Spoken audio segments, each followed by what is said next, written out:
The glass skyscraper of Sterling Innovations gleamed under the midnight sky as Naomi Brooks pushed her cleaning cart through corridors still warm from chaos. 20 of the world's brightest minds had just failed again, their billion-dollar reputations crumbling as hospital systems failed and lives hung in the balance. But as Naomi quietly wiped fingerprints from boardroom glass, her eyes caught something the experts had missed, a detail so simple it would either save thousands or expose a past she'd spent 7 years hiding. What none of them knew was that the invisible woman emptying their trash bins had once been one of them, and tonight, silence was no longer an option. Just before we get back to it, I'd love to know where you're watching from today, and if you're enjoying these stories, make sure you're subscribed. The city never truly slept, but at midnight, it pretended. Naomi Brooks moved through the glass corridors of Sterling Innovations like a ghost, her cleaning cart wheels the only sound breaking the silence. The 73rd floor gleamed under her careful attention, each surface reflecting the skyline beyond. She wiped down the boardroom table with practiced efficiency, her cloth moving in smooth circles over wood that still held warm from the hands that had gripped it hours before. The chairs sat in disarray, pushed back at angry angles. Naomi had learned to read rooms the way others read faces. Tonight's meeting had been brutal. Coffee cups abandoned mid-drink, papers scattered like fallen leaves, the faint smell of expensive cologne mixing with desperation. She'd heard the shouting through the glass an hour earlier while she'd been cleaning the executive restrooms. A woman's voice, sharp and commanding, cutting through deeper male tones that tried to interrupt. Naomi hadn't stopped to listen. Not really. That wasn't her place. She was here to erase the evidence of their day, not to absorb it. She moved to the windows, spraying cleaner on glass that already looked perfect. Her reflection stared back at her, a woman in her late 40s with tired eyes and capable hands. Behind her reflection, the city sprawled in a constellation of lights, each one representing someone's ambition, someone's struggle, someone's dream. Naomi turned away and kept working. The elevator dinged at the end of the hall, and she glanced up reflexively. A security guard doing rounds nodded at her as he passed. "Evening, Naomi." "Evening, Marcus," she replied, her voice quiet but warm. The guard's name wasn't really Marcus, but it was close enough to the name that still sometimes caught in her throat that she'd mentally assigned it to him. The real Marcus had been gone for 7 years now. She pushed her cart toward the executive suite, where screens mounted on the walls still glowed with the day's news. Naomi didn't watch much television at home, but here, surrounded by technology that cost more than her annual salary, she couldn't avoid it. The headline scrolled past in angry red text. Sterling Innovations stock plummets amid hospital crisis. Third failure in AI power system risks patient safety. CEO Eleanor Sterling refuses comment as pressure mounts. Naomi's hand slowed on her cart handle. She'd heard whispers about the crisis, fragments of conversations she'd overheard in elevators and break rooms. Sterling Innovations had developed some kind of advanced power system for hospitals, something that was supposed to revolutionize emergency backup generators. Instead, it kept failing. 3 hospitals now, each failure more dangerous than the last. On the screen, a reporter stood outside a hospital, microphone in hand, her face grave. Sources tell us that during the most recent failure, a surgical procedure was interrupted when power fluctuated unexpectedly. While hospital officials confirm no deaths occurred, the incident has raised serious questions about Sterling Innovations' testing protocols and the safety of AI-controlled critical infrastructure. The camera cut to footage of Eleanor Sterling emerging from a black car, her blonde hair pulled back severely, her expression controlled and cool. She walked past reporters without a word, sunglasses hiding her eyes, her heels clicking against concrete with military precision. She looked untouchable, unshakable, a woman built from titanium and ambition. Naomi had seen Eleanor Sterling in person only a handful of times, always from distance. The CEO rarely worked late, and when she did, she moved through the building like weather, fast and overwhelming, leaving disruption in her wake. Naomi had learned to make herself even more invisible when Eleanor was near. Some people commanded space naturally, and it was easier to simply get out of the way. She turned off the screens and moved deeper into the executive suite, entering the large conference room where the experts had been meeting. 20 consultants, the rumors said, engineers and specialists flown in from around the world. Each one paid more in a day than Naomi made in 6 months. And still, no answers. The room smelled like stale coffee and frustration. Naomi began emptying trash bins, her movements automatic.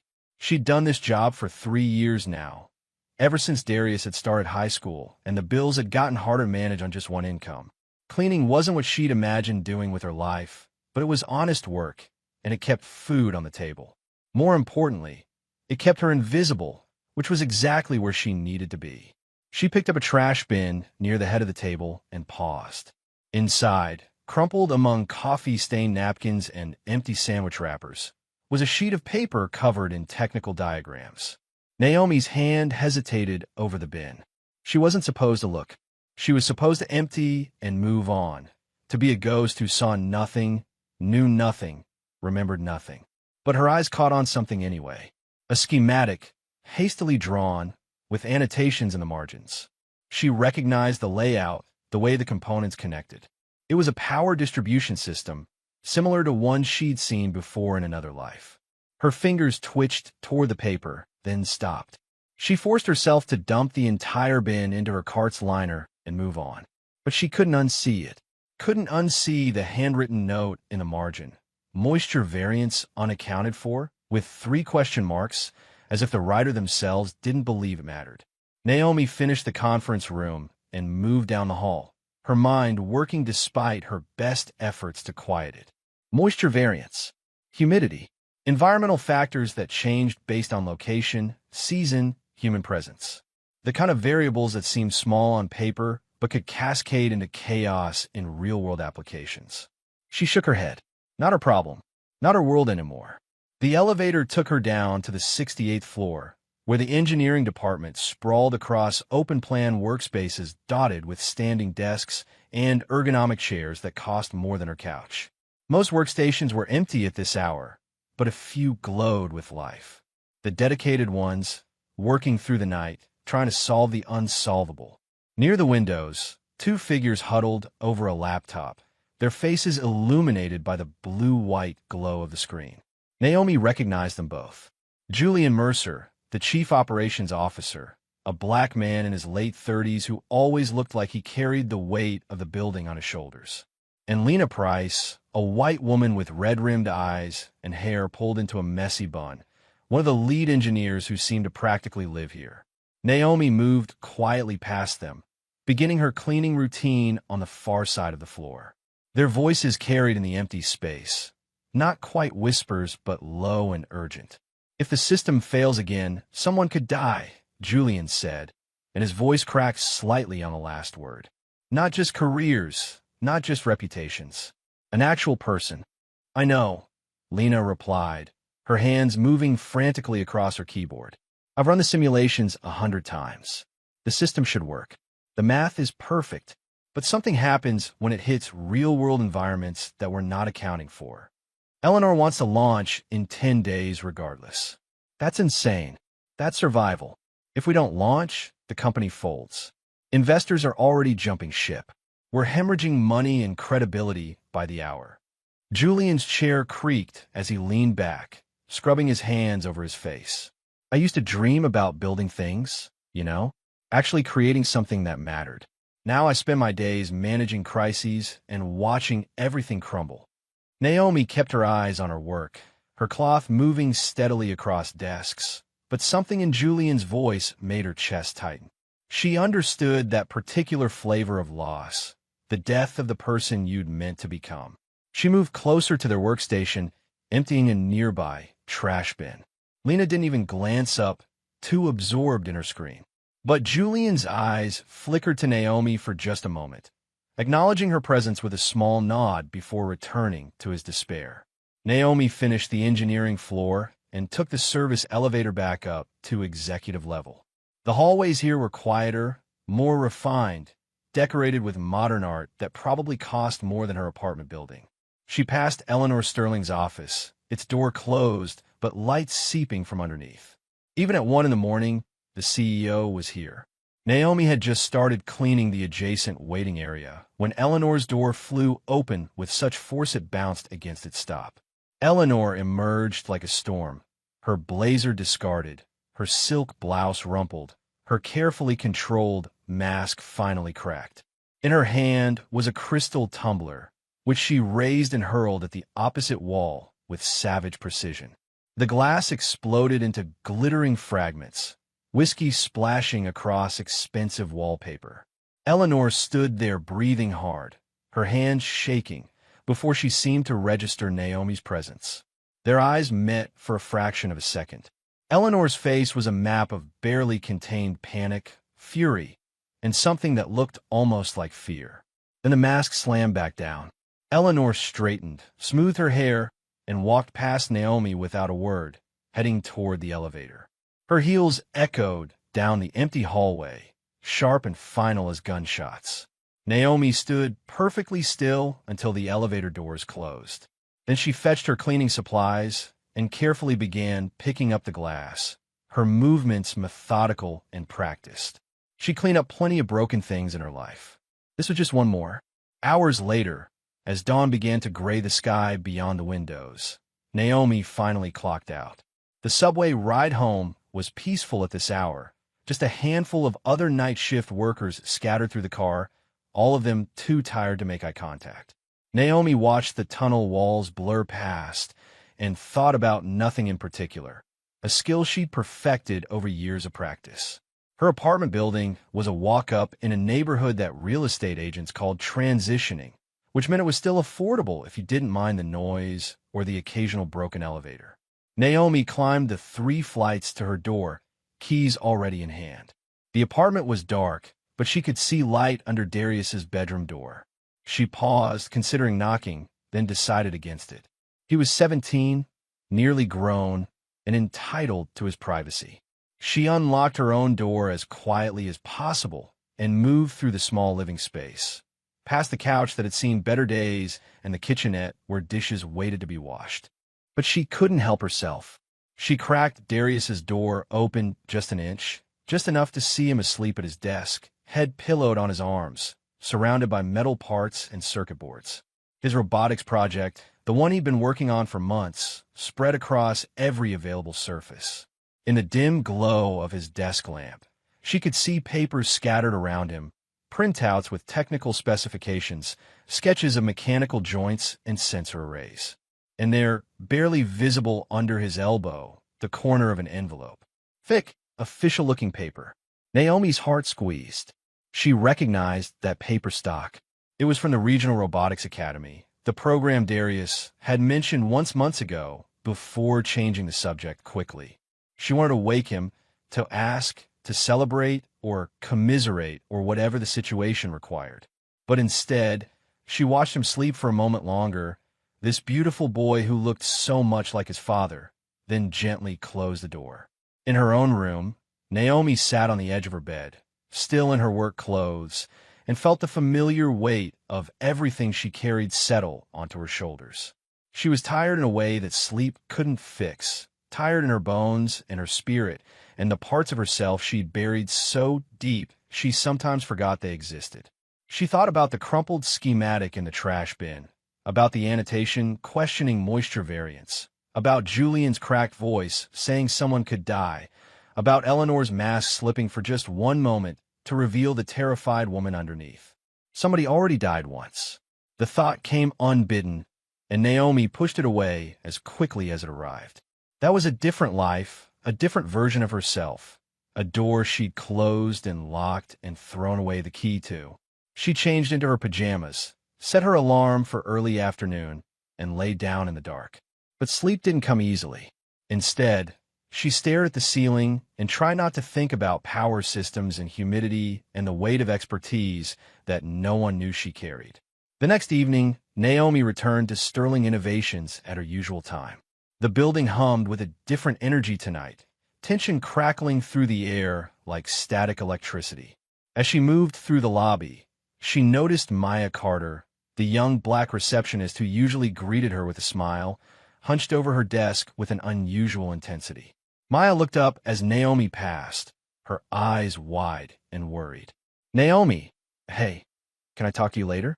Like, really talk. Naomi nodded slowly. Maya was a sweet girl, early 20s, always cheerful despite the parade of demanding executives who treated her like furniture. But tonight, something had clearly shaken her. My dinner break is at 9, Naomi said quietly. I'll be in the staff room. Maya nodded gratefully and turned back to her computer, her fingers flying across the keyboard with purpose. Naomi took the elevator up to begin her shift, but she'd barely started cleaning the 65th floor when she heard the commotion. Voices raised in anger, doors slamming, the sound of many people moving with urgent purpose. She pressed herself against the wall as a flood of executives and board members streamed past, heading toward the main conference room. Through the glass walls, Naomi could see Eleanor Sterling at the head of the table, standing rigid as a statue. Around her, men and women in expensive suits filled every seat, their faces ranging from angry to terrified. Naomi recognized Arthur Hale, the board chairman, a white man in his 60s with steel-gray hair and a face carved from granite. He sat at Eleanor's right hand, watching the proceedings with an expression Naomi couldn't quite read. Naomi moved to clean the exterior of the glass conference room, her cart positioned so she had a clear view inside, even as she remained unnoticed. It was a skill she'd perfected, this art of being present but invisible, close enough to observe but far enough to be forgotten. Eleanor's voice carried through the glass, cold and precise. The system failed again this morning. Cincinnati Children's Hospital. Power fluctuated during a critical surgery on a 6-year-old girl. The room erupted. Board members shouting over each other, pointing fingers, demanding answers. Eleanor raised her hand, and the room gradually quieted, though the tension remained thick enough to cut. The child survived, Eleanor continued, her voice flat. But we were seconds away from a catastrophe that would have destroyed this company and everything we've built.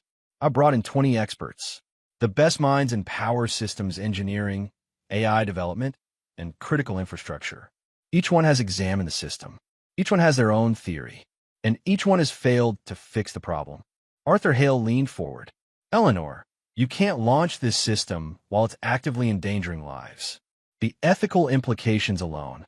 The ethical implications of bankruptcy? Eleanor cut him off, her voice sharp as broken glass. The ethical implications of 8,000 employees losing their jobs? We're bleeding money. Our investors are demanding results. If we don't launch in 10 days, Sterling Innovations will cease to exist. Then delay the launch. Arthur said, his voice gentle but firm. Take the financial hit. Rebuild trust slowly. You built this company on solving problems that others couldn't. But right now, you're blind to what's right in front of you.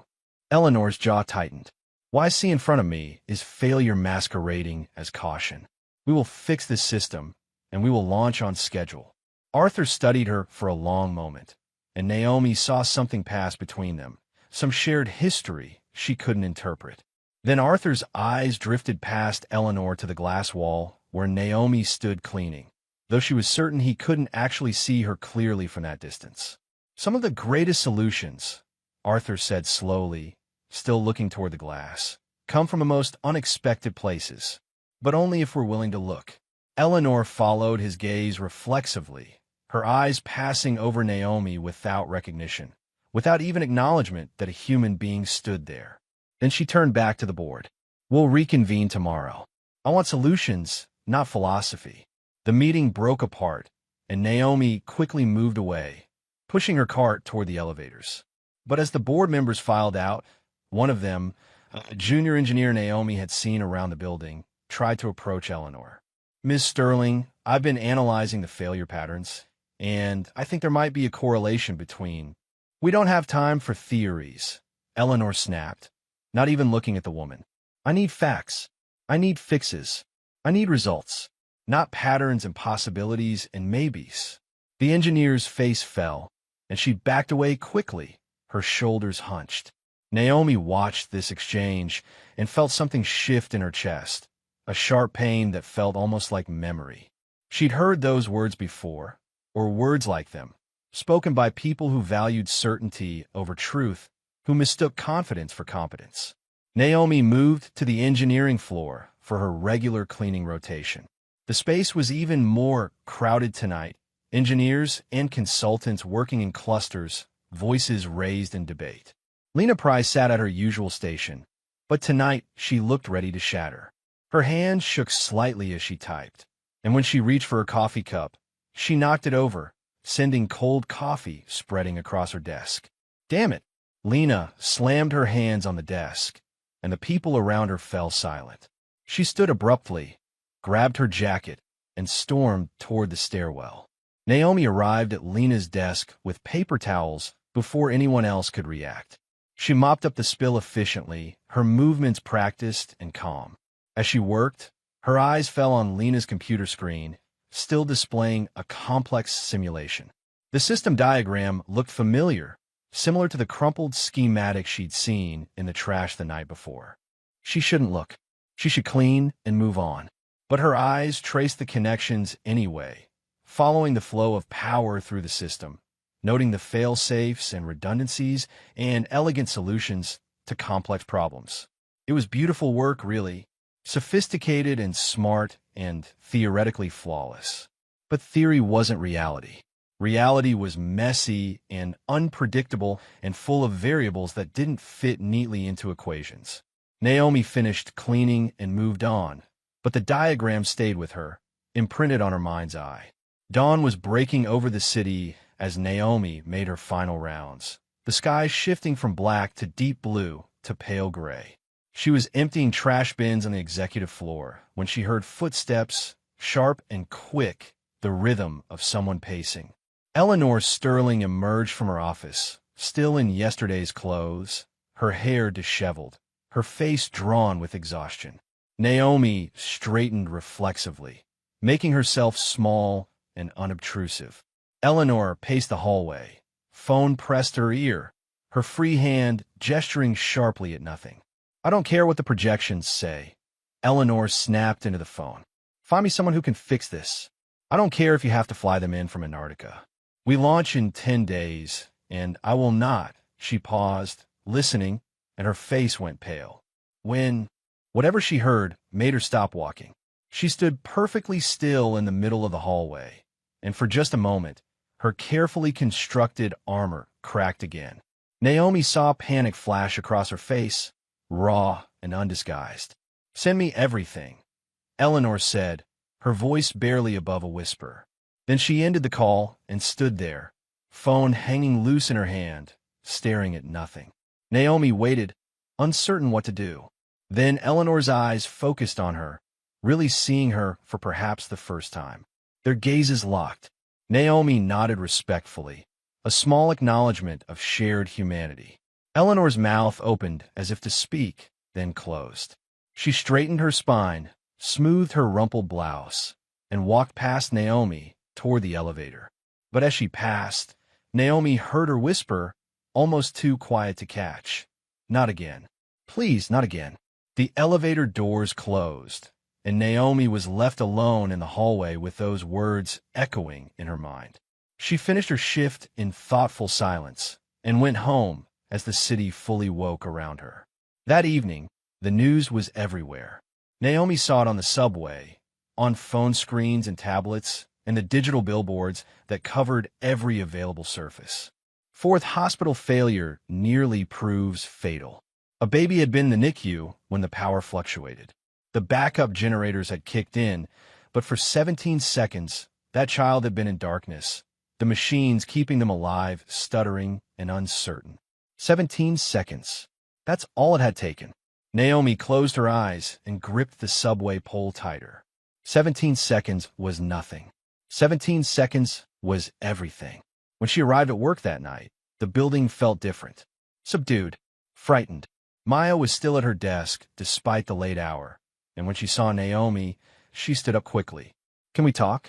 Now. They found a quiet corner in the staff break room. Maya pulled out her phone and showed Naomi a series of files, logs, timestamps, data that meant nothing to most people, but which Maya had clearly been collecting obsessively. I think someone is sabotaging the system, Maya said quietly. Look at these server access logs. Someone's been going into the humidity control systems in the test environment, manually adjusting levels, but only during critical tests. It's too consistent to be random. Naomi studied the data, her mind working. Have you shown this to anyone? Who would listen to me? I'm the receptionist. I smile and answer phones and order coffee. Nobody thinks I have a brain in my head. Maya's voice cracked slightly. But you listen. You always listen, Naomi. You're the only one who treats me like a person. Naomi looked at this young woman, brilliant and underestimated, and saw a reflection of something painfully familiar. Keep these files safe, she said softly, and be careful who you trust. Maya nodded, relief flooding her face. Thank you for believing me. After Maya left, Naomi sat in the break room for a long moment, staring at nothing. The pieces were coming together despite her best efforts to ignore them. Humidity control, environmental variables, system failures clustered in specific geographic regions, specific environmental conditions. It wasn't random. It wasn't chaos. It was a pattern. She returned to her cleaning with renewed focus, her mind working even as her hands moved through familiar motions. On the engineering floor, she found Lena still at her desk, hunched over her computer at 3 in the morning. The woman looked ready to collapse. Naomi worked nearby, careful not to disturb but close enough to observe. Lena muttered to herself as she worked, her voice hoarse with exhaustion. Why doesn't it match real-world behavior? The simulations are perfect. The lab tests are perfect. But the moment it hits an actual hospital environment, everything falls apart. Why? Naomi's hands slowed on the desk she was wiping. She knew she shouldn't speak, shouldn't engage, shouldn't reveal that she understood anything more than how to clean glass and empty trash bins. But she thought about that baby in the NICU. She thought about her own son sleeping at home, about the future he deserved. She thought about Marcus and the price of silence. What if the system assumes every environment is clean? Naomi said quietly. Lena's head snapped up. She stared at Naomi as if seeing her for the first time. What? Your simulations, Naomi continued, keeping her voice gentle and uncertain, as if she wasn't quite sure she should be speaking. Do they account for environmental contamination? Dust, moisture, the breath of people moving through the room? Lena blinked at her. Then she laughed, a sharp, almost hysterical sound. That's ridiculous. Those are such minor variables, they couldn't possibly. But her voice trailed off, and Naomi saw the moment the idea took root. Lena turned slowly back to her computer, her fingers hovering over the keyboard. Unless, Lena whispered, unless the AI is optimizing for ideal conditions and can adapt when reality doesn't match. Oh my God, that's... She started typing frantically, pulling up new simulations, adjusting parameters. Naomi quietly resumed her cleaning and moved away, leaving Lena to her revelation. The next morning, Naomi didn't go straight home. Instead, she took the subway to St. Mary's Hospital, where her sister Angela worked as a nurse. She found Angela in the staff break room between shifts, and they sat together over bad coffee. It's been all over the news, Angela said, stirring cream into her cup without really looking at it. That's Sterling Innovations' power system. We're not using it here, thank God, but I have friends at Cincinnati Children's. They said it was terrifying. Everything just flickered. The monitors, the ventilators, the 4 pumps. For less than a minute. But that's a lifetime when you're responsible for someone's life. Naomi listened, her face carefully neutral. What do you think caused it? Nobody knows. That's what makes it so scary. High-tech system, supposed to be smarter than human error, and instead it's creating new kinds of errors we don't even understand. Angela took a sip of coffee and grimaced. I've been a nurse for 20 years. You know what the most reliable things in a hospital are? The old systems. The ones that have been tested and retested and have decades of real-world proof behind them. But everyone's obsessed with innovation now, making things smarter and faster and more efficient. Sometimes stable and boring is exactly what you need. After leaving the hospital, Naomi walked for a while, thinking. She found herself standing outside the building where she used to work a lifetime ago. The engineering firm was long gone, the space converted into luxury condos, but she stood there anyway, remembering. Marcus had been so proud of her work, so confident in her abilities. You see things other people miss, he used to say. You don't just look at the blueprints. You imagine the life happening around them. And then he died because she'd missed something crucial. Because she'd been so certain her design was perfect that she hadn't questioned it hard enough. Because confidence had trumped caution, and a good man had paid the price. Naomi turned away from the building and headed home. Some ghosts couldn't be outrun, only learned to live with. That evening, when she arrived at work, she found something waiting at her station. A small cardboard box, set carefully on her cleaning cart with a note. They were going to throw this away. Thought you might want it. Maya. Inside the box was a collection of prototype parts, electrical connectors, and circuit boards, all failures from the testing process. Naomi's hands trembled slightly as she lifted out a connector, examining it in the light. The metal showed signs of oxidation, a greenish tint around the edges that spoke of exposure to moisture. She held it up to her nose and smelled the faint tang of metal and corrosion. Then she looked closer at the connector housing, seeing the microscopic gaps where humidity could seep in, where the elegant design met messy reality and lost. Naomi carefully packed the parts back into the box and tucked it under her cart. On her break, she brought the box home and spread the parts across her small kitchen table. She examined each one carefully, making mental notes, seeing patterns emerge. When Darius wandered out of his room for a midnight snack, he found her there, surrounded by circuit boards and connectors, a small notebook open beside her filled with sketches. Mom! He looked at the parts, then at her face, confusion and concern warring in his expression. What is all this? Just something I'm looking at for work, Naomi said, but she knew how weak it sounded. You're a cleaning lady. Why are you? Darius trailed off, then sat down across from her. You used to do this kind of stuff, didn't you? Before Dad died. Naomi's hands stilled. They never talked about this. Not in 7 years. I did, she said quietly. So why did you stop? Because your father died, and it was my fault. Because I couldn't trust myself anymore. Because the world punishes women who fail, and I failed catastrophically. But she didn't say any of that. Instead, she said, sometimes you have to choose between who you were and who you need to be. Darius studied her for a long moment.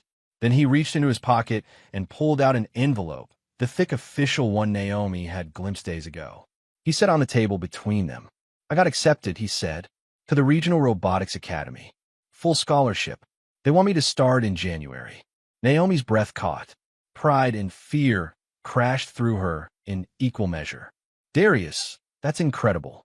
I haven't told you because I didn't know if I should go. He looked down at his hands. Money's tight, and you work so hard already. I thought maybe I should just finish regular school and get a job, help out more. No, Naomi said, the word coming out sharper than she intended. She reached across the table and gripped his hands. No, you go. You take that opportunity and you run with it. You don't make yourself smaller because the world is hard. You hear me? Darius's eyes glistened. But what about you? I'll figure it out. I always do. She squeezed his hands tighter. Your father will be so proud of you. I'm so proud of you. They sat there in the quiet kitchen, holding hands across a table covered in broken parts and second chances. Finally, Darius smiled just a little. So what are you really doing with all this stuff? Naomi looked down at the parts, then back at her son. I think someone made a mistake, and I think I might know how to fix it. Then you should tell them. It's not that simple. Why not? Because the world doesn't listen to people like me. Because I'm invisible by choice and necessity. Because stepping forward means opening doors I sealed shut for a reason. But looking at Darius, at the hope and faith in his eyes, Naomi felt something shift inside her chest. Something that had been frozen for 7 years beginning just barely to thaw. Maybe, she said softly. Maybe I will. The next night at work, Naomi moved through Sterling Innovations with new purpose. She paid attention not just to what people said, but to what they didn't say. To the spaces between the words, the frustrated gestures, the moments when brilliant people stopped themselves from speaking because they'd learned their voices didn't matter. She was cleaning outside the main engineering lab when she heard the test begin. Through the glass, she could see technicians gathered around a prototype unit, monitoring screens, calling out readings. Lena was there, looking exhausted but determined. Power stable at 98%, someone called out. Environmental controls normal. AI adaptation showing optimal response. The room held its breath. Seconds ticked by. The system hummed, steady and reliable. Engineers began to smile, to relax slightly. Maybe this time. Maybe finally. Then, at exactly 93 seconds, the lights flickered. The system hiccuped, power dropping to 86% before recovering. The room erupted in frustration and confusion. But Naomi had been watching the humidity readings on a monitor visible through the glass. At exactly 90 seconds, someone had opened a door across the lab, letting in air from the hallway.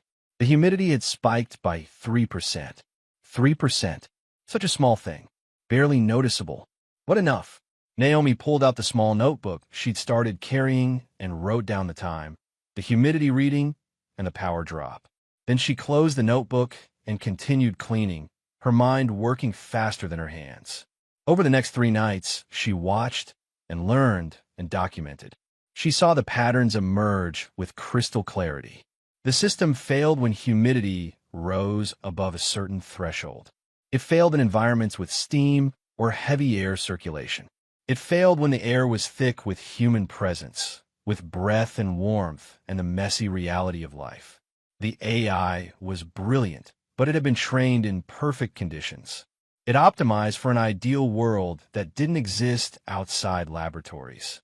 And no one had thought to question that assumption because the people doing the testing weren't the people cleaning up after them, weren't the people who understood that perfection was always a lie. On Friday evening, as Naomi was taking her dinner break, Lena found her in the staff room. The engineer looked like she'd been crying, her face blotchy and her eyes red. "I can't figure it out," Lena said without preamble, collapsing into the chair across from Naomi. "I've run every simulation. I've adjusted every parameter. But the moment we test in real conditions, it fails. And I don't understand why." Naomi set down her sandwich. "Have you tested in environments with high humidity?" Lena looked at her sharply. "What?" "The hospital failures," Naomi said carefully. "Were they all in locations with high ambient moisture? Near steam systems, in humid climates, in rooms with poor ventilation?" Lena stared at her. Then she pulled out her phone and started scrolling frantically through reports. Her face went pale. Cincinnati has the 4th highest humidity among major cities. The St. Louis hospital keeps their NICU warm and humid for the infants. Denver's dry. That doesn't fit. Was there maintenance that day? Naomi asked. Someone mopping floors, cleaning equipment? Lena's hands shook as she continued scrolling. There was a deep clean scheduled that morning. They were using steam disinfection in the adjacent room. They sat in silence for a moment. Then Lena whispered, "How did you know?" Naomi looked at this young woman, brilliant and burning out, fighting to be heard in a world that constantly talked over her. She thought about Maya collecting evidence that no one would believe. She thought about the junior engineer Eleanor had dismissed. She thought about her own voice, silent for 7 years. "Because I pay attention," Naomi said softly, "to what other people throw away." Before Lena could respond, both of their phones buzzed with the same alert. Another hospital. Another failure. This time in Seattle, during a power transfer test. Seattle, one of the rainiest, most humid cities in America. Lena stood up, looking dazed. "I have to tell Eleanor. Right now. This could be it. This could be the answer." She ran from the room, and Naomi was left alone with her half-eaten sandwich and the weight of knowledge she could no longer pretend she didn't have. Later that night, as Naomi was cleaning the executive floor, she saw Arthur Hale standing alone in the darkened lobby, looking out at the city lights. He turned as she approached, and something in his expression made her pause. "Some systems have ghosts," Arthur said quietly, watching her face. "Some ghosts have systems." Naomi's breath caught. She stared at him, and he stared back, And in that moment, she knew. He recognized her. He knew exactly who she was, had perhaps known all along. "Mr. Hale," she said carefully. "I was sorry to hear about Marcus." Arthur continued, his voice gentle. "He was a good man, a brilliant engineer. His death was a tragedy that should never have happened." Naomi's hands tightened on her card handle. That was a long time ago. 7 years. But some things don't get old, do they? Some wounds stay fresh. Arthur moved closer, his voice dropping. "I've wondered, all this time, where you went. When you disappeared from the industry, I hoped you'd found peace. But peace and hiding aren't the same thing, are they, Naomi?" "I'm not hiding. I'm working. You're invisible. There's a difference." Arthur smiled sadly. "I've watched you these past months, moving through this building like a ghost, seeing everything, saying nothing. But ghosts can't stay silent forever. Eventually, they have to speak. Why are you telling me this? Because this company is dying, and you might be the only person who can save it. But more importantly, because those hospital systems are going to fail again, and next time, someone might actually die. Can you live with that silence?" Naomi looked away, her chest tight. "I'm not that person anymore." "Aren't you?" Arthur gestured to her cart. "You're still solving problems, still seeing patterns, still caring. You just convinced yourself that it doesn't count because you're doing it in the dark." He walked away, leaving Naomi alone in the hallway. She stood there for a long moment, her heart pounding, feeling the weight of every choice that had led her to this moment. Then she pulled out her notebook, looked at the data she'd collected, and made a decision. She'd spent 7 years being invisible. Maybe it was time to be seen. Arthur's words echoed in Naomi's mind through the rest of her shift and into the next day. She couldn't sleep when she got home, lying in bed watching dawn light creep across her ceiling, thinking about silence and safety and the price of both. By the time evening came and she returned to Sterling Innovations, something fundamental had shifted in her posture. She still pushed her cleaning cart through the familiar corridors, but she no longer made herself quite so small. The break room was nearly empty when Lena found her during dinner break. The engineer didn't sit down this time. She stood in the doorway, arms crossed, her expression caught between curiosity and something harder to name. "How did you know?" Lena asked without preamble. "About the humidity. That's not cleaning lady knowledge. That's engineering." Naomi set down her coffee slowly, buying time to choose her words. "I pay attention to what others throw away." "That's not an answer." Lena moved closer, her voice dropping. "I've been running tests all day. You're right. The system fails consistently when humidity rises above 68%. The AI can't adapt fast enough to the changes in electrical conductivity. It's so obvious now that I can't believe we missed it." "But we didn't miss it. 20 experts missed it. How did you see it?" "Because I wasn't looking for what was broken," Naomi said quietly. "I was looking for what was overlooked." Lena studied her for a long moment, and Naomi could see the engineer's mind working, putting together pieces of a puzzle she hadn't known existed. "You've done this before. This kind of work, haven't you?" Before Naomi could answer, her phone buzzed. A text from Maya. "Need to show you something. Staff room. Now." Naomi excused herself and found Maya pacing near the vending machines, her phone clutched in both hands. The young woman looked frightened in a way that made Naomi's protective instincts flare. "I found more," Maya said, pulling up files on her phone. "The humidity tampering. It's not random. Someone's been accessing the environmental controls during every major test for the past 6 weeks, always increasing moisture levels right before system activation. And look at this." She swiped to a security log. The access codes trace back to maintenance credentials, but the timing is too perfect, too deliberate. Naomi studied the data, her mind racing. Someone is forcing the system into environments where it can't resist humidity.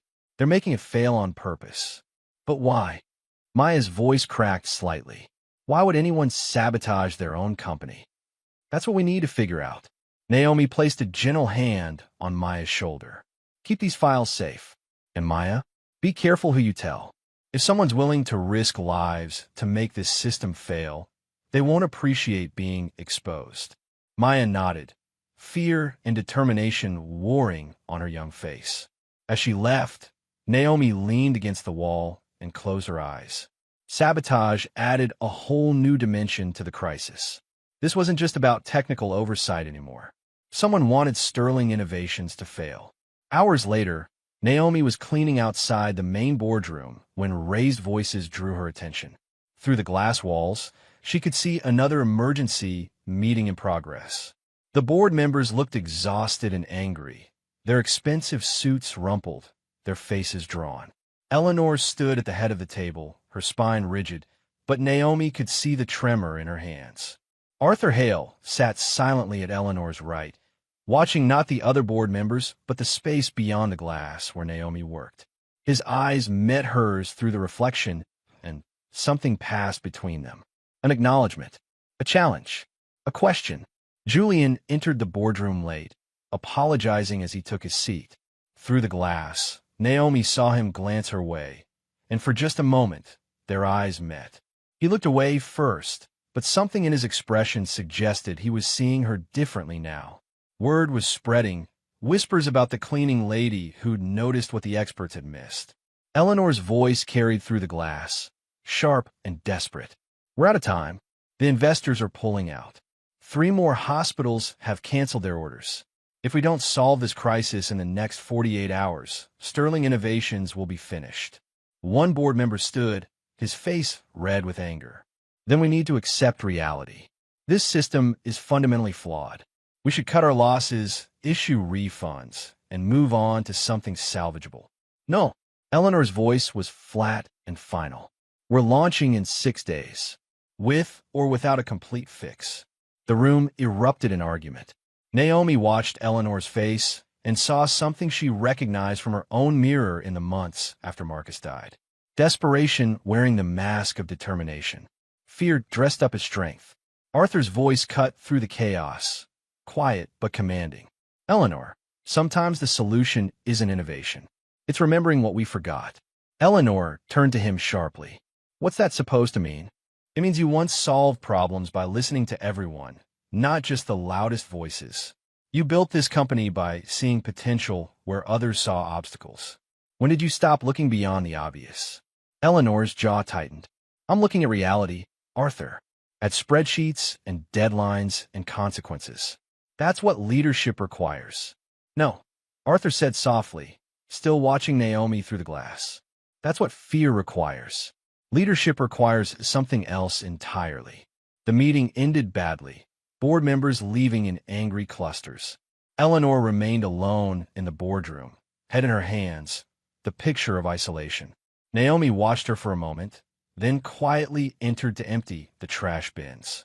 Eleanor looked up, startled, as if she'd forgotten other people existed. For a moment, they simply looked at each other, 2 women on opposite sides of an invisible wall. Then Naomi spoke, her voice gentle but clear. "Sometimes the solution isn't innovation. It's remembering what we forgot." Eleanor stared at her. "You were listening." "I'm always listening." Naomi moved to the next trash bin. "It's part of the job. Hearing things, seeing things, being present but unnoticed." Arthur said something similar. Eleanor studied Naomi with new intensity. "Who are you really?" Naomi could have deflected, could have retreated back into invisibility. But Arthur's words haunted her, and the image of that baby in the NICU, and the weight of 7 years of silence. "Someone who knows what it costs to stay quiet," Naomi said, "and what it costs to speak." Before Eleanor could respond, Julian appeared in the doorway. He looked between them, sensing the charged atmosphere, then cleared his throat. "Eleanor, I need to talk to you about something. It's about the technical review tomorrow." Eleanor nodded, still watching Naomi. "We'll continue this conversation later," she said, and it sounded like both a threat and a promise. That night, Naomi couldn't leave well enough alone. She found herself in the deserted engineering lab, ostensibly cleaning but really studying the prototype system that sat dormant on the testing bench. She approached it slowly, as one might approach a sleeping animal, and gently wiped dust from its surface. The system was beautiful in its complexity, elegant circuits and sophisticated programming. all designed to anticipate and adapt to power fluctuations. But beauty without context was just decoration. Function required understanding the messy reality where the system would live. Naomi pulled out a cloth and a cup of water from her cart. She dampened the cloth slightly, then touched it to one of the connectors.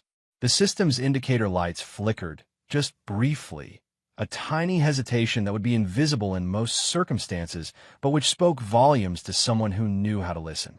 She studied the connector more closely, seeing the microscopic gaps where moisture could seep in, where oxidation could build, where perfect theory met imperfect reality and stumbled.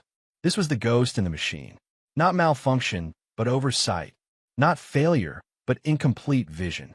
"What are you doing?" Naomi spun around. Julian stood in the doorway, his expression unreadable. "Cleaning," she said automatically, but her hands were still on the prototype, and they both knew she was lying.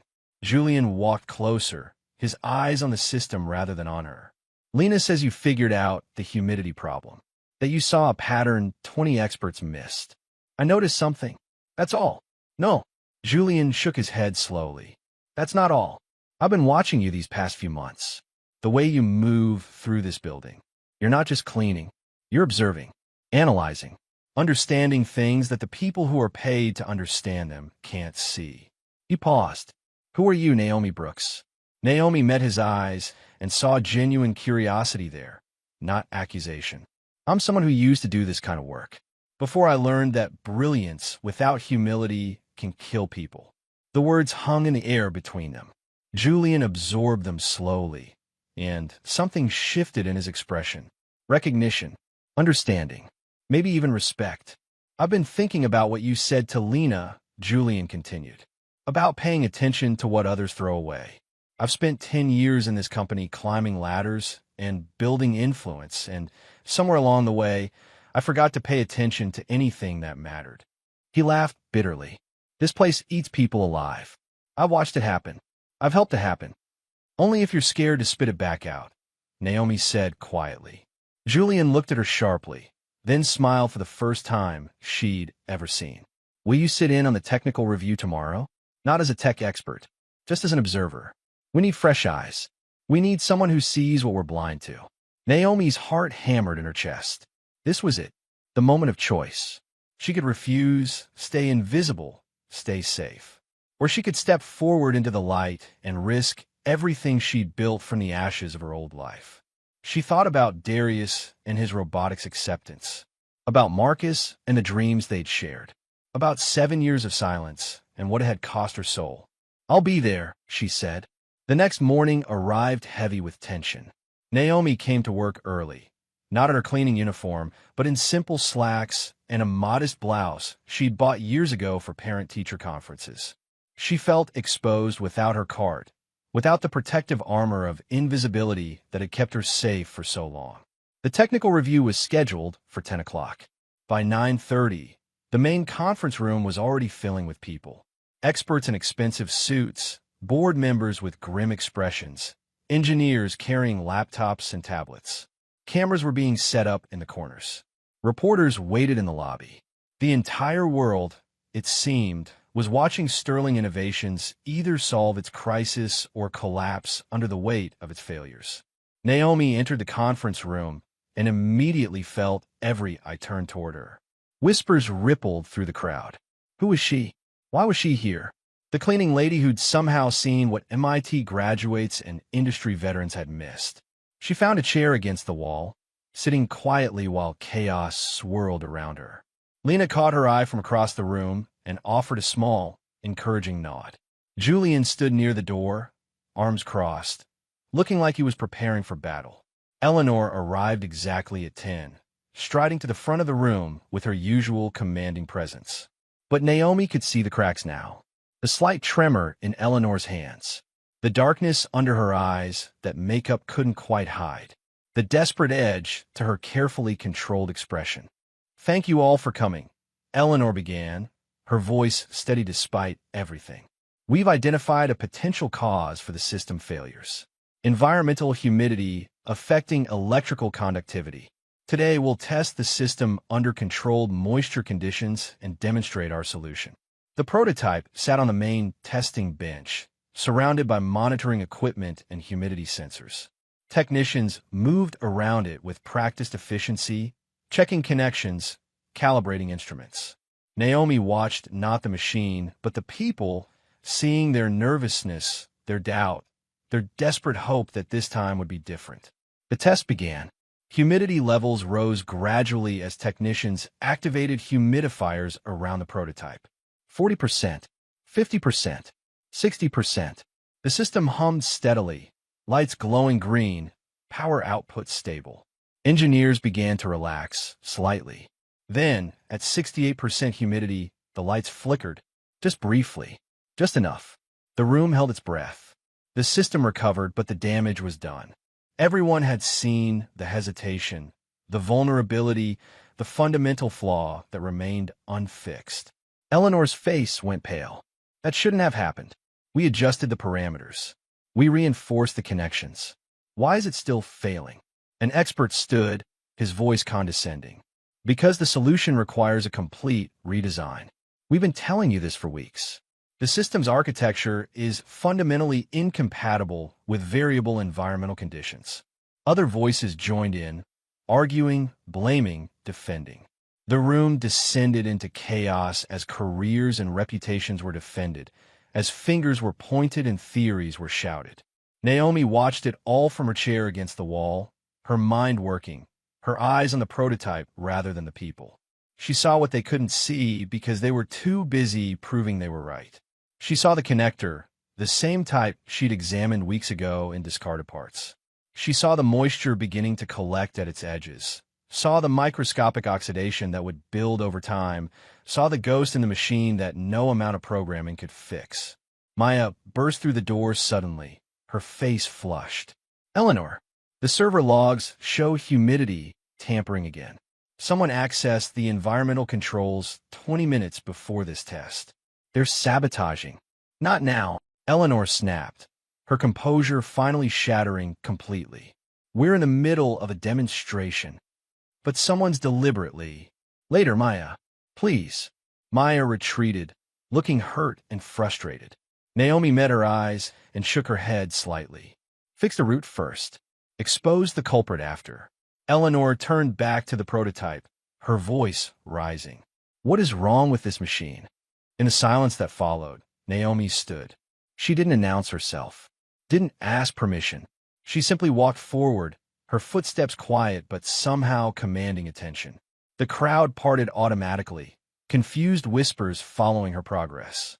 She approached the prototype with the same gentleness she'd shown it the night before. Then she picked up one of the connectors with a cloth, protecting it from her skin's oils.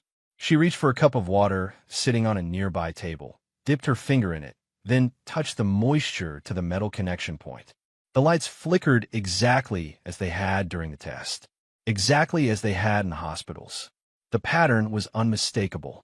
It's not the system, Naomi said quietly, her voice carrying in the stunned silence. It's the connection.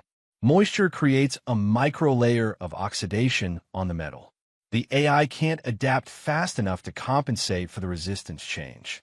She moved to Lena's workspace and found a roll of specialized insulating tape, the kind used in marine environments where moisture was constant. She returned to the prototype, wrapped the connector with careful precision, sealed it against environmental intrusion, and reconnected it using a slightly different configuration that minimized exposed metal. The entire process took 53 seconds. Run the test again, Naomi said.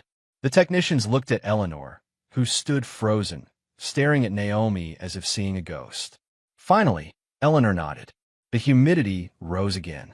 40%, 50%, 60%, 68%, 75%, 80%. The system didn't flicker. The lights remained steady. The power output stayed consistent and strong. The room erupted. Some people cheered. Others looked furious. The experts who'd spent months failing to solve the problem stood silent, their faces ranging from embarrassed to outraged. Investors watching via video conference began talking urgently among themselves. Eleanor's whisper cut through the noise, though Naomi wasn't sure anyone else heard it. You fixed in 1 minute what 20 experts failed to solve in 3 months. Naomi met Eleanor's eyes. Because I wasn't looking for what was broken. I looked for what was overlooked. Eleanor stared at her, and Naomi saw recognition dawn on the CEO's face. Recognition of technique, of approach, of a methodology that Eleanor herself had once used when she was building her company from nothing. This was her own philosophy reflected back at her, the foundational principles she'd abandoned in favor of scale and speed and market dominance. I know that approach, Eleanor said softly. I invented it 20 years ago when I was designing my first power system. Where did you learn it? Before Naomi could answer, the door burst open. Security guards rushed in, followed by more people in suits. One of them pointed at the humidity control panel. We found evidence of tampering. Someone's been manually overriding the environmental systems during tests. The access codes trace back to maintenance, but the pattern suggests someone with intimate knowledge of our security protocols. Arthur Hale stood slowly, his face grave. Eleanor, there's something you need to know. The tampering goes deeper than we thought, and it's closer to home than any of us realized. Eleanor's face drained of color.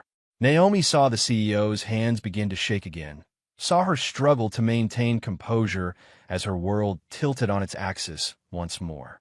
Julian stepped forward, his voice heavy with reluctance. The access patterns match movements of someone who was terminated 18 months ago for reckless decision-making. Someone who has both the knowledge and the motive to make this company fail. Who? Eleanor demanded, though something in her expression suggested she already knew. Your brother, Julian said quietly. Theodore Sterling. The room fell silent. Eleanor swayed slightly, and Arthur moved to steady her. She waved him off, straightening her spine through sheer force of will. Where is he?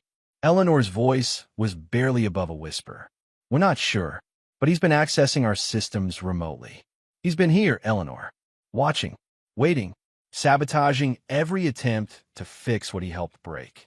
Eleanor looked around the room, at the cameras, at the reporters beyond the glass, at her company hanging by a thread.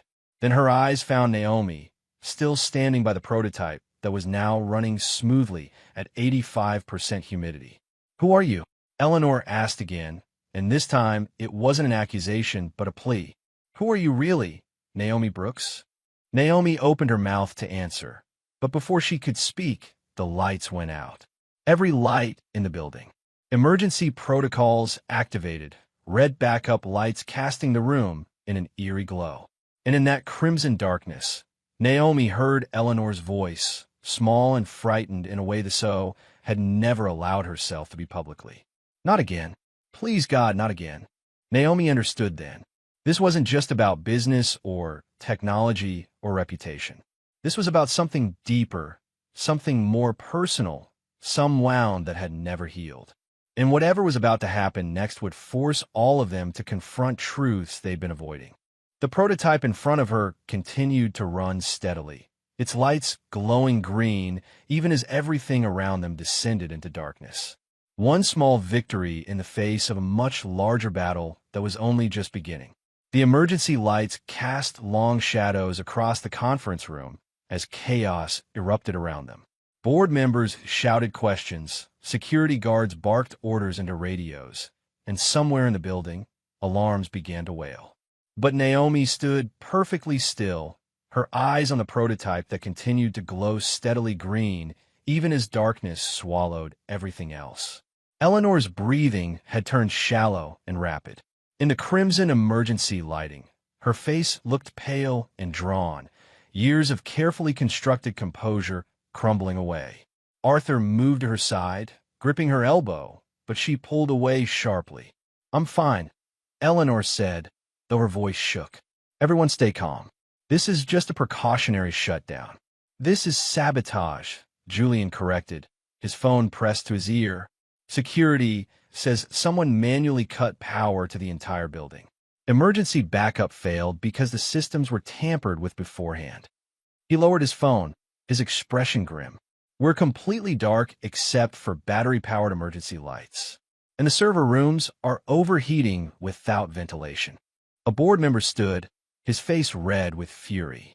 This is unacceptable. We have investors watching, reporters waiting outside, and now we're literally sitting in the dark like amateurs. Sit down, Richard, Arthur said quietly, but with such authority that the man complied immediately. Arthur's eyes swept the room and landed on Naomi. Ms. Brooks, you've seen systems fail before. What do we need to worry about most? Every eye in the room turned to Naomi. She felt the weight of their attention, the pressure of expertise she denied for 7 years suddenly thrust back on her shoulders. But there was no time for hesitation. Lives could be at stake. The prototype, Naomi said, moving toward the testing bench. Without proper ventilation, it'll overheat. The cooling systems rely on building power. We have maybe 15 minutes before internal temperatures reach critical levels. Can we shut it down safely?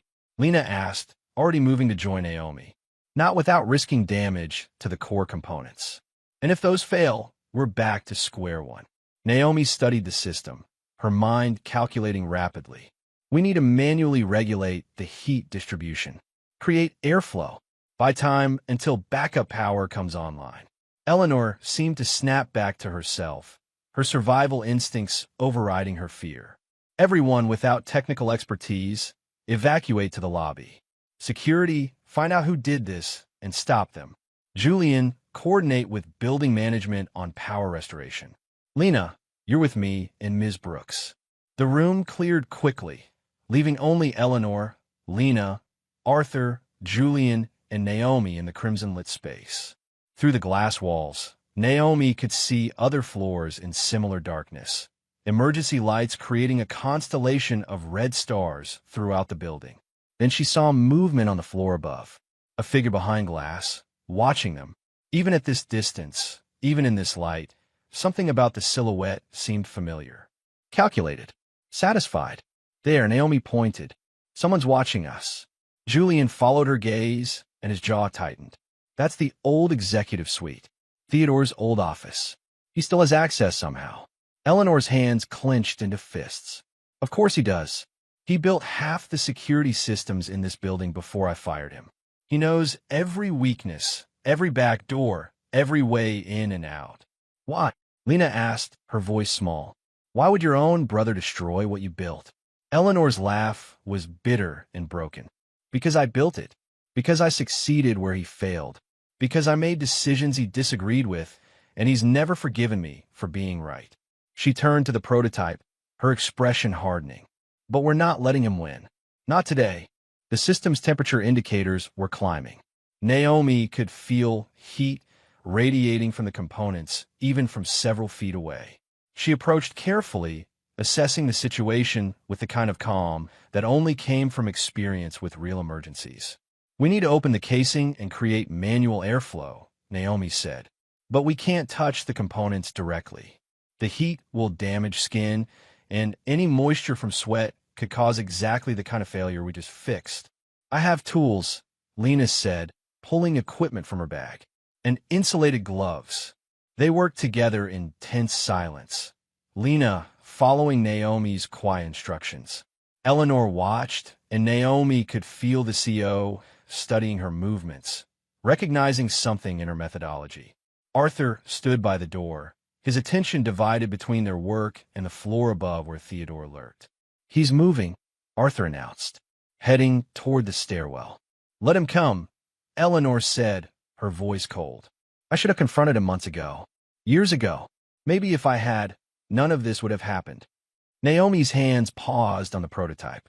That voice, that self-recrimination, the weight of choices that haunted you in the dark. She knew that burden intimately. Second-guessing changes nothing, Naomi said quietly. I learned that the hard way. You can only move forward with what you know now. Eleanor met her eyes across the dimly lit prototype. You've lost something too. I can hear it in your voice. Everyone loses something eventually. The question is what you build from the pieces that remain. Before Eleanor could respond, the stairwell door crashed open. A man strode into the conference room, his silhouette backlit by emergency lighting from the hallway. Theodore Sterling was tall and lean, with the same sharp features as his sister, but hardened by bitterness. His smile was cold as winter. "How touching," Theodore said, his voice dripping with contempt. The great Eleanor Sterling, brought low by her own arrogance. 20 experts couldn't fix your precious system, and now you're trusting the cleaning lady? He laughed. "This is even better than I imagined. Why are you doing this?" Eleanor's voice was steady, but Naomi heard the pain underneath. "You wanted to destroy me so badly you were willing to risk innocent lives." "Risk? No, Eleanor. I was saving lives." Theodore moved closer, his eyes gleaming in the red light. "Your system is fundamentally flawed. It always was. But you were too proud to see it, too convinced of your own brilliance to listen to anyone who questioned you. I tried to tell you during development. I warned you that rushing to market without proper environmental testing was dangerous. But you dismissed me. Call me cautious, risk-averse, weak. So you sabotaged the test to prove yourself right?" Julian's voice was hard with anger. "People could have died, Theodore. People would have died if the system launched without being properly tested." Theodore shot back. "I forced the failures to expose the weakness before it killed someone. Every hospital failure happened during controlled testing when backup systems were in place. I made sure of that.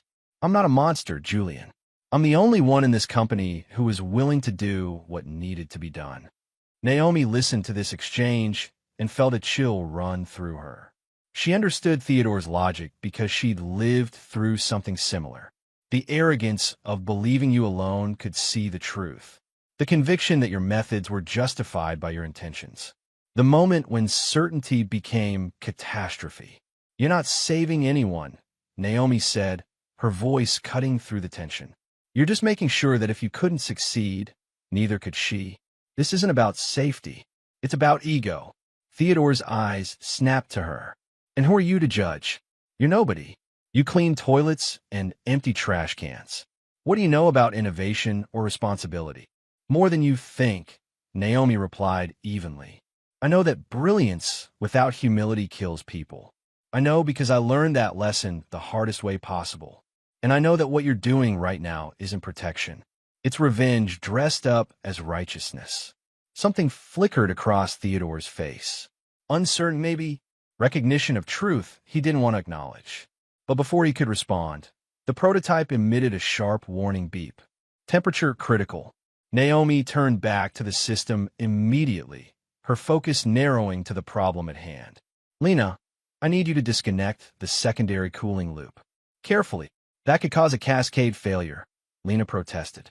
"Not if we redirect the heat through the primary system first. Trust me." Lena hesitated only a moment, then followed Naomi's instructions. They worked in practice synchronization, their hands moving with precision despite the pressure and heat. Theodore watched from across the room, his expression unreadable. "Where did you learn to do that?" he asked suddenly. Naomi didn't look up from her work. "From failing. From making mistakes that mattered. From building something that killed someone I loved and having to live with that knowledge every single day." The room went silent except for the soft sounds of their work and the distant wail of alarms. Eleanor stared at Naomi, her face pale. "Marcus," Eleanor whispered. "Marcus Brooks. The Vertex Systems accident 7 years ago. You were the lead engineer on that project." Naomi's hand stilled. There it was. The truth she'd been running from, laid bare in emergency lighting and witnessed by people she tried so hard to remain invisible to. She could feel everyone's eyes on her, could feel the weight of judgment and curiosity and recognition. "Yes," she said simply. "That accident wasn't your fault," Arthur said quietly. "The investigation cleared you. It was a manufacturing defect in components you didn't design." "The investigation cleared me legally," Naomi corrected, her voice tight. "But my husband died testing a system I built. I convinced him it was safe. I assured him my calculations were perfect. And I was wrong." She finally looked up, meeting Eleanor's eyes directly. "I was arrogant. I thought I could see every variable, account for every possibility. But I missed something. Something small and stupid and obvious in hindsight. And it cost Marcus's life." "So you walked away," Eleanor said, and there was no judgment in her voice. Only understanding. I walked away, Naomi confirmed, because I couldn't trust myself anymore. Because every time I looked at an equation or a schematic, I saw his face. So I found work where my mistakes couldn't kill anyone, where I could be useful without being responsible. She returned to the prototype, her hands steadying. But silence doesn't protect people. It only buries what could help them. The heat was peaking, but Naomi's adjustments were working. The temperature began to stabilize, slowly at first, then more consistently. Crisis averted, at least for now. Theodore had been watching this entire exchange with an expression that shifted from contempt to something more complicated. You abandoned your career because of guilt. I'm trying to prevent more deaths from happening. How is that revenge? Because you're not preventing anything, Naomi said, turning to face him fully. You're ensuring that the system fails so you can be proven right. That's not protection. That's ego. If you really cared about safety, you would have worked with Eleanor to fix the problems instead of sabotaging her attempts to solve them. She wouldn't have listened. She never listens. Maybe, Naomi acknowledged, but you didn't try. You went straight to destruction, and that makes you just as guilty of arrogance as you claim she is. Theodore's face flushed with anger, but before he could respond, the building's lights flickered. Once, twice. Then the main power came back online with a surge that made everyone flinch. Ventilation systems hummed to life, cooling air flooding into the conference room. The prototype's temperature immediately began to drop. Power's restored, Julian announced, lowering his phone. Security has Theodore's access codes flagged. He won't be able to touch our systems again. Theodore looked around the room at the faces staring at him with varying degrees of anger, disappointment, and pity. His shoulders slumped slightly, the fight draining out of him. I built this company too, he said quietly. Before Eleanor pushed me out. Before she decided my caution was weakness and my concerns were obstacles. I just wanted to be heard. Then you should have spoken louder, Eleanor replied, her voice thick with emotion. Not destroyed what we built together. Not risked lives to prove a point. Not, her voice broke. Not made me choose between my company and my brother. Security arrived moments later, taking Theodore into custody despite Eleanor's visible anguish. Arthur placed a hand on her shoulder as they led Theodore away, and for once, Eleanor didn't pull away from the comfort. She looked smaller somehow, diminished by betrayal and grief. The conference room gradually filled with people again. Board members, engineers, investors reconnecting via video. Everyone had questions, demanded explanations, needed reassurance. But Eleanor stood silent, staring at the space where her brother had been, her carefully constructed world crumbling around her. Naomi understood that silence. That frozen moment when everything you believed about yourself and your choices revealed itself to be built on sand. She wanted to retreat, to disappear back into invisibility before anyone asked more questions about her past. But Julian caught her eye and shook his head slightly, a gentle but firm warning. Not this time. No more hiding. Arthur took control of the room with the easy authority of someone who'd been leading people for decades. Everyone, please. We've had a crisis, yes, but we've also had a breakthrough. Ms. Brooks has identified and corrected the fundamental flaw in our system. Before we proceed with anything else, I think we need to understand exactly who she is and why 20 experts missed what she saw immediately. All eyes turned to Naomi. She felt exposed, vulnerable, every instinct screaming at her to deflect and disappear. But she thought about Darius and his robotics program, about 7 years of silence, about the baby in the NICU who'd almost died because she'd been too afraid to speak. My name is Naomi Brooks, she began, her voice quiet but steady. 7 years ago, I was the lead engineer at Vertex Systems. We were developing modular power stabilizers for residential use. My husband, Marcus, was also an engineer. He was testing one of my prototypes when a cascade failure occurred due to moisture infiltration that I hadn't adequately accounted for. He died in the resulting electrical fire. The room was silent. Lena's hand covered her mouth. Julian closed his eyes. Eleanor simply stared, recognition and horror warring on her face. The investigation cleared me of legal responsibility, Naomi continued. But I knew the truth. I'd been so confident in my design that I dismissed environmental testing as unnecessary. I'd assumed ideal conditions would be maintained. I'd let arrogance override caution. She took a breath. So I walked away from engineering. I took a job where my mistakes couldn't hurt anyone. And I've spent 7 years trying to be invisible enough that the world would forget I'd ever existed. Why did you speak up now? Arthur asked gently. Because I saw the same pattern repeating, the same arrogance, the same assumptions, the same refusal to consider that maybe the experts were missing something obvious. And I realized that staying silent wasn't protecting anyone. It was just letting history repeat itself with different victims. Eleanor moved then, crossing the room to stand directly in front of Naomi. Up close, the CEO's eyes were red-rimmed, exhausted, but there was something new in them. Respect, maybe, or recognition of shared pain.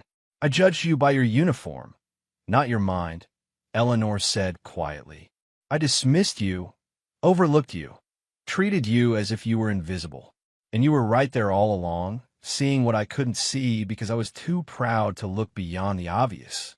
Her voice dropped to barely a whisper. I'm sorry. Naomi felt something crack open in her chest. Seeing is one thing. Changing is another. Then I'll change, Eleanor said. Starting now. A board member cleared his throat uncomfortably.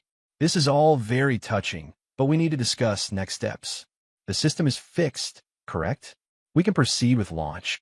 Not quite, Lena interjected, pulling up data on the main screen. The connector fix that Naomi demonstrated works, but we need to retrofit every unit we've already manufactured. That's going to take time and money. How much time? An investor asked via video. 2 weeks minimum, Lena replied. 3 to be safe. That's unacceptable. Richard, the angry board member, stood again. We've already delayed too long. We'll lose our market advantage, our credibility. We'll lose people's lives if we rush this, Naomi interrupted, surprising herself with the force in her voice. I've lived with the consequence of rushing, of being so afraid of failure that I didn't properly test for it. Trust me when I say that no market advantage, no amount of money, no reputation is worth the cost of someone's life. The room fell silent again. Then Arthur stood, his presence commanding attention. Ms. Brooks is right. We take the time to do this properly. We retrofit every unit. We conduct thorough environmental testing across multiple humidity conditions. And we launch when the system is genuinely ready, not when our timeline demands it. He looked directly at Eleanor. That's the company you built, Eleanor. The one that solved problems right, not fast. Maybe it's time to remember that. Eleanor nodded slowly, exhaustion and relief mixing on her face. 3 weeks. We take 3 weeks, and we do this right. She turned to Naomi. Will you help us? Not as an observer, as an engineer, as someone who understands the cost of failure and the responsibility of success. Naomi's heart raced. This was the moment. The choice between safety and purpose, between hiding and being seen, between the life she'd built from fear and the life she'd abandoned from grief. She thought about Marcus, about his laugh and his confidence in her abilities. She thought about the last thing he'd said before the test that killed him. You're brilliant, Naomi. Trust yourself. She'd stopped trusting herself that day. Maybe it was time to start again. I'll help, Naomi said, but not as lead engineer, as a consultant, as someone who asks uncomfortable questions and challenges assumptions, as the person who remembers that innovation without humility is just arrogance with better marketing. Eleanor smiled, a real smile that reached her tired eyes. Deal. The meeting continued for another hour, details and logistics and technical specifications. But Naomi felt herself fading, the adrenaline that had carried her through the crisis beginning to ebb. When Arthur finally called for a break, she slipped out of the conference room and found a quiet corner near the elevators. She pulled out her phone and saw 3 missed calls from Darius. Worry spiked through her exhaustion. She called him back immediately. Mom, Darius's voice was tight with concern. I saw the news. There was something about Sterling Innovations and a power outage and possible sabotage. Are you okay? I'm fine, baby. I'm safe. You're sure? Because the reports said. I'm sure. Actually, Naomi paused, feeling the weight of the day settle onto her shoulders. I need to tell you something. About today. About work. About who I used to be. Mom, I know who you used to be. I know about Dad and Vertex Systems and why you left engineering. I found the old news articles years ago. Naomi's breath caught. You never said anything because you didn't want to talk about it. And I figured you had your reasons. Darius's voice softened. But Mom, I'm proud of you. Not for what you did before or what happened to Dad, but for surviving it, for taking care of us, for being strong enough to keep going even when the world tried to break you. Tears stung Naomi's eyes. I wasn't strong. I was hiding.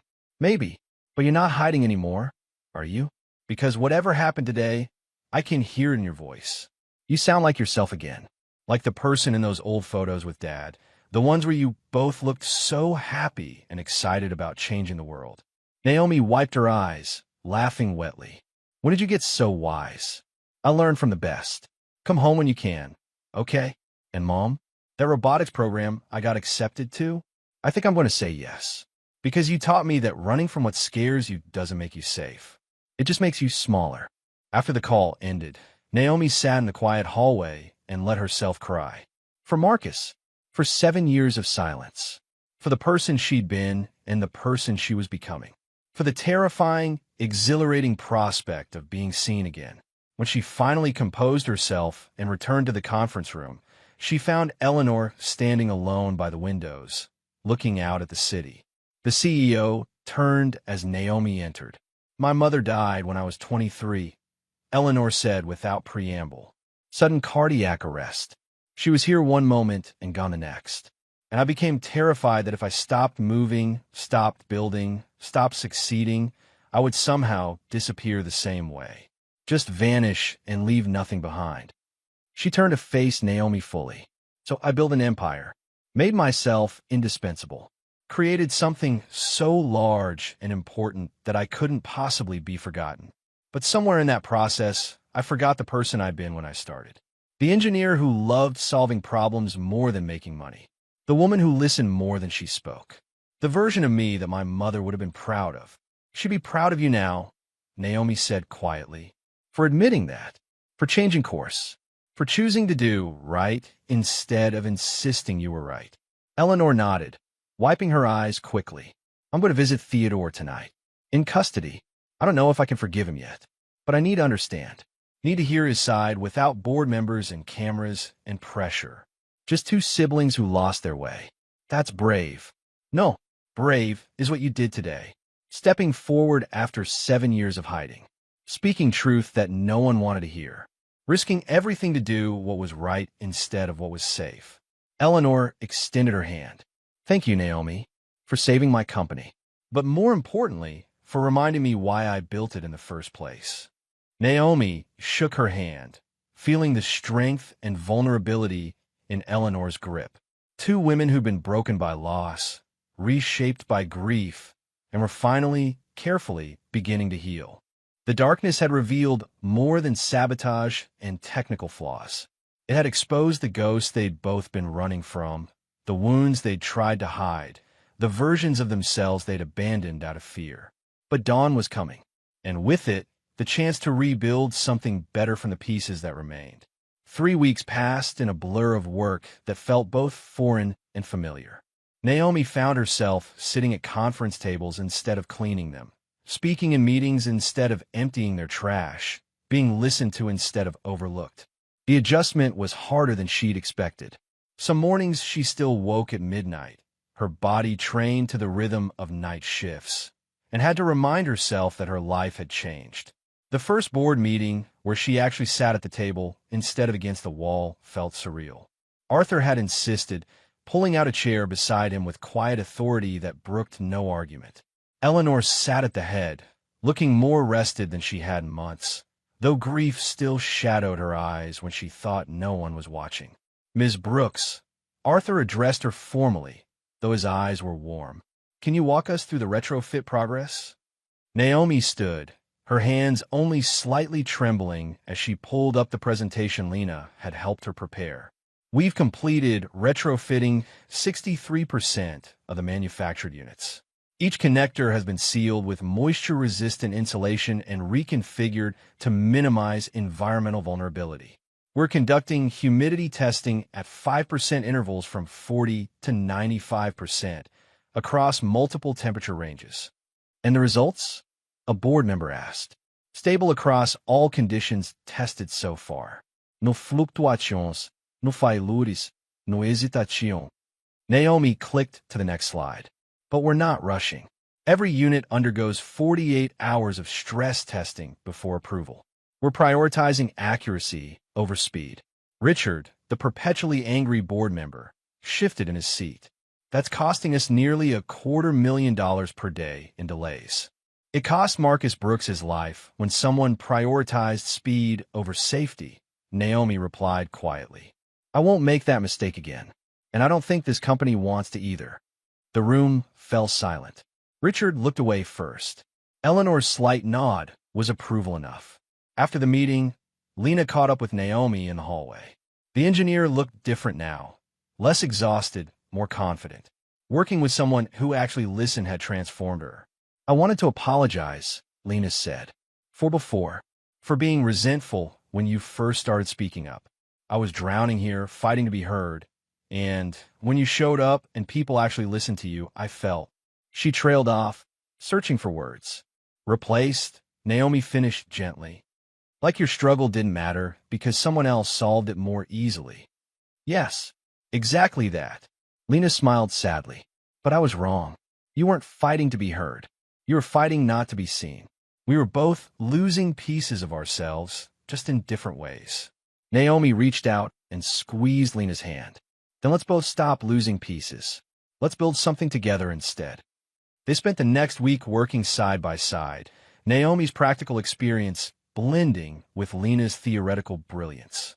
They designed new testing protocols that accounted for real-world messiness, collaborated with hospital staff to understand actual operating conditions, built systems that adapted to life instead of demanding life adapt to them. Julian watched their partnership with visible relief. He'd been carrying the weight of the company's crisis alone for too long, and having people he could actually trust was visibly lightening his burden. One evening, as Naomi was packing up to leave, he appeared at her workspace. I owe you an apology too, Julian said. I saw you all those months. I knew something was different about you, but I was too afraid to trust my instincts because this place has taught me that backing the wrong person can destroy your career. He laughed bitterly. I spent 10 years learning to survive instead of learning to lead. You reminded me there's a difference. You backed me when it mattered, Naomi replied. That takes more courage than backing someone from the beginning. Julian smiled, genuine warmth replacing his usual careful calculation. For what it's worth, I'm glad you stopped hiding. The world needs more people willing to speak uncomfortable truths. Word of Naomi's expertise spread through the company like wildfire. Engineers sought her advice on projects unrelated to the hospital system. Junior staff felt emboldened to speak up in meetings, citing her example. Even the cleaning staff treated her differently, with a mixture of pride and curiosity, as if she represented possibilities they hadn't considered before. Maya became a regular visitor to Naomi's temporary office, bringing coffee and conversation. The young receptionist had been promoted to assistant project coordinator, her evidence-gathering skills recognized and valued. She still had the same cheerful energy, but now it was paired with growing confidence. I'm going back to school, Maya announced one afternoon. Computer science. I always wanted to, but I convinced myself I wasn't smart enough. Then I watched you step forward after hiding for 7 years, and I thought, if she can face her fears, so can I. Naomi felt a lump form in her throat. You were always smart enough, Maya. You just needed someone to confirm what you already knew. At home, things were shifting too. Darius had accepted his place at the Robotics Academy and threw himself into preparation with an enthusiasm that both thrilled and terrified Naomi. Watching him work late into the night on his projects, she saw Marcus in every gesture, every moment of focused concentration. One evening, Darius looked up from his workbench and asked, "Will you teach me?" The stuff you know about power systems and engineering? I want to learn from you, not just from textbooks. They started spending evenings together at the kitchen table, Naomi explaining concepts she thought she'd forgotten, while Darius absorbed everything with hungry intelligence. It was healing something in both of them, this shared language of circuits and systems, this bridge between past grief and future possibility. Dad will be proud of you, Darius said one night, for going back, for using what you know to help people. He'd be proud of you too, Naomi replied, for being brave enough to chase your dreams, even when you were scared. Eleanor had visited Theodore twice in the weeks since his arrest. She didn't share details of those conversations, but Naomi could see the change in her. The CEO carried herself differently now, less rigid, more human.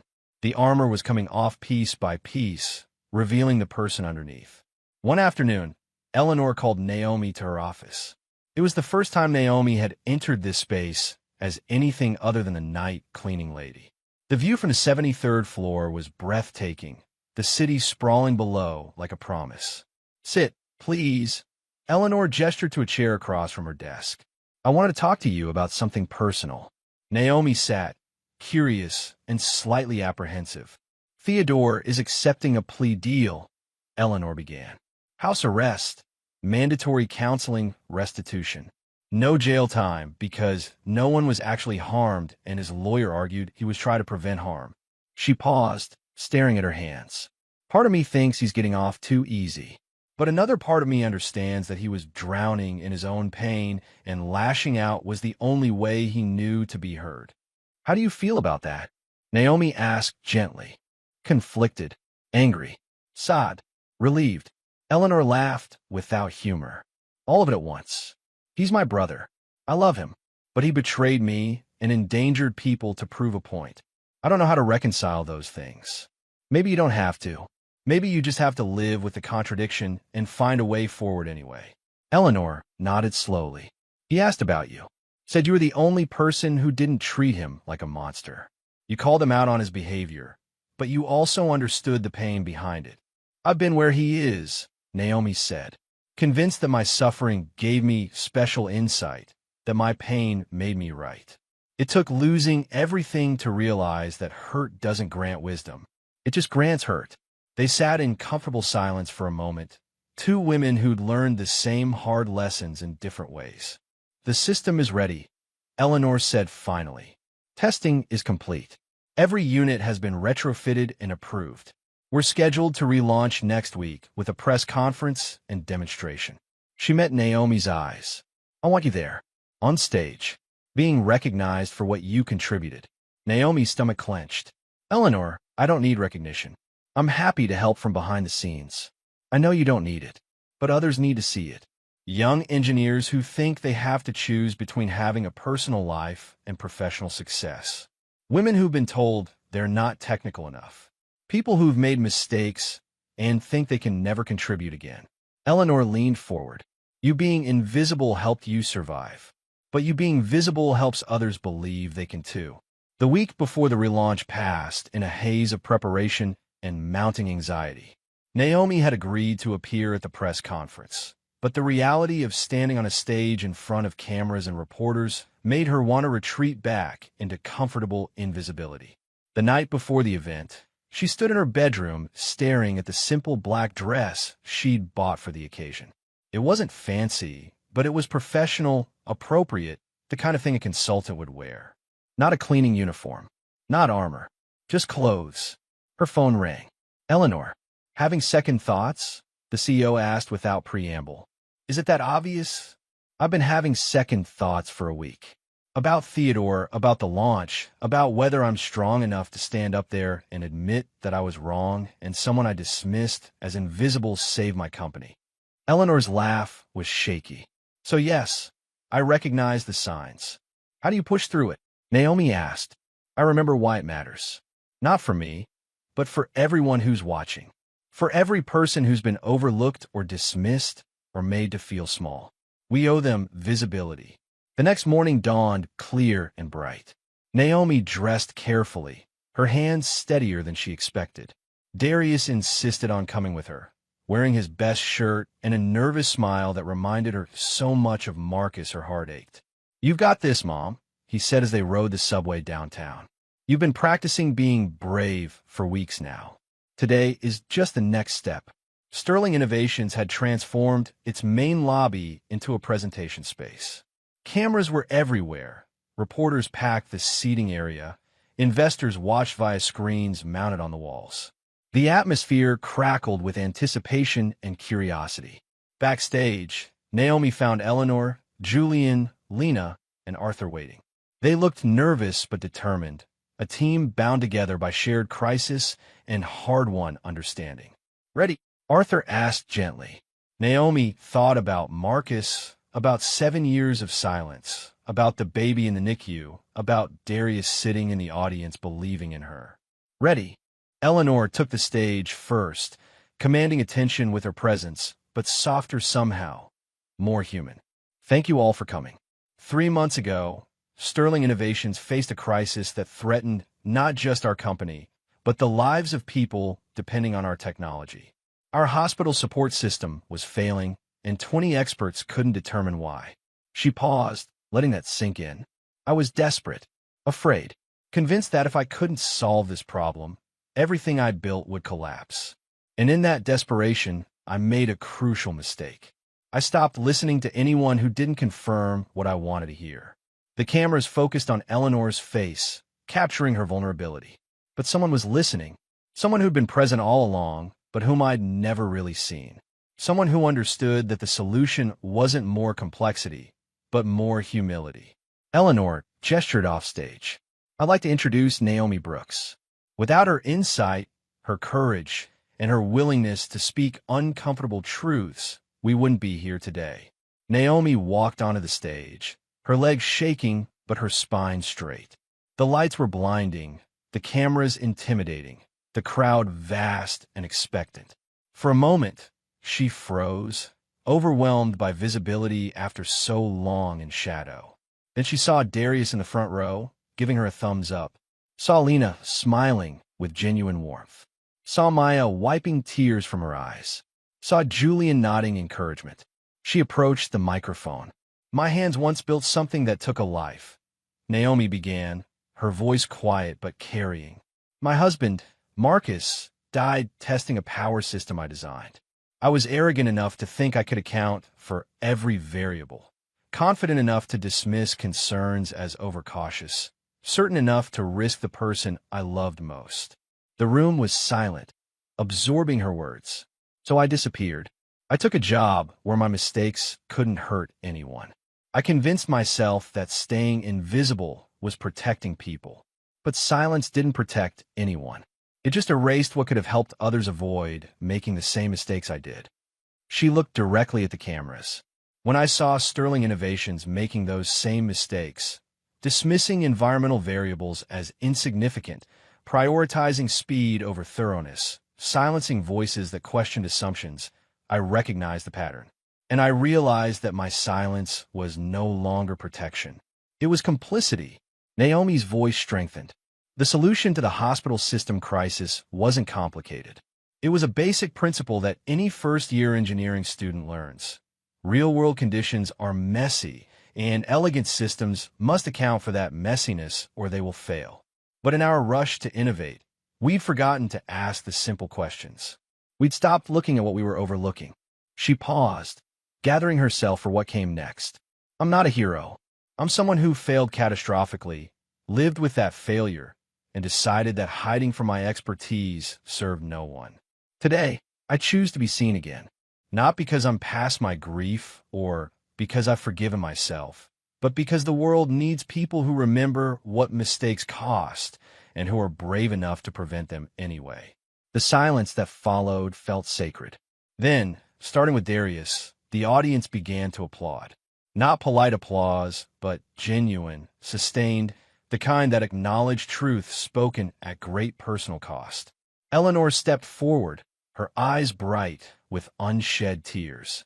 Naomi identified the humidity vulnerability in the connectors and created a solution that took less than 1 minute to implement.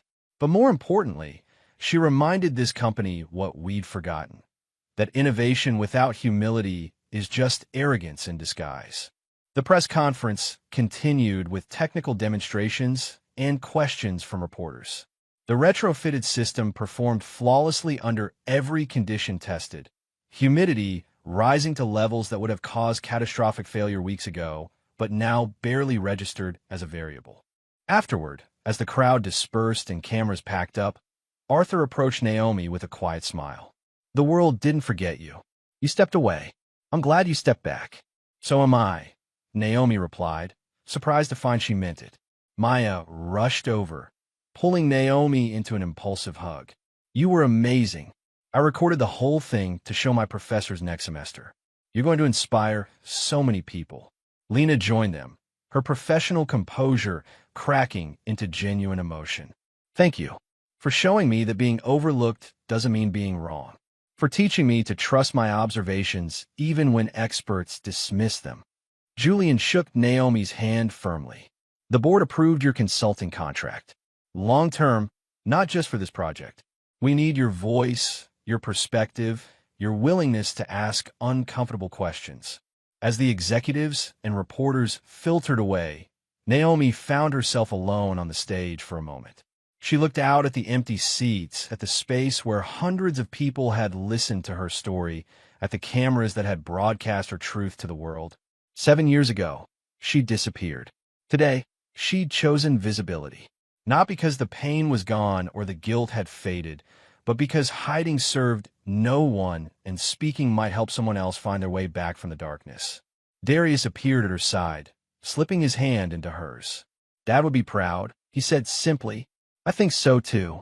They walked out of Sterling Innovations together, into the afternoon sunlight, 2 generations choosing visibility over safety, courage over comfort, purpose over protection. The journey wasn't over. Healing was ongoing, grief was patient, and forgiveness was slow. But Naomi Brooks was no longer invisible. And in stepping into the light, she'd shown others that redemption wasn't about erasing the past. It was about building something meaningful from the pieces that remained. Behind them, the building where she'd once cleaned floors at midnight now held her name in the credits of a life-saving system. Ahead of them, the city spread in all directions, full of possibilities she'd thought she'd forfeited forever. Naomi squeezed her son's hand and smiled. Sometimes the greatest innovation wasn't in technology or systems.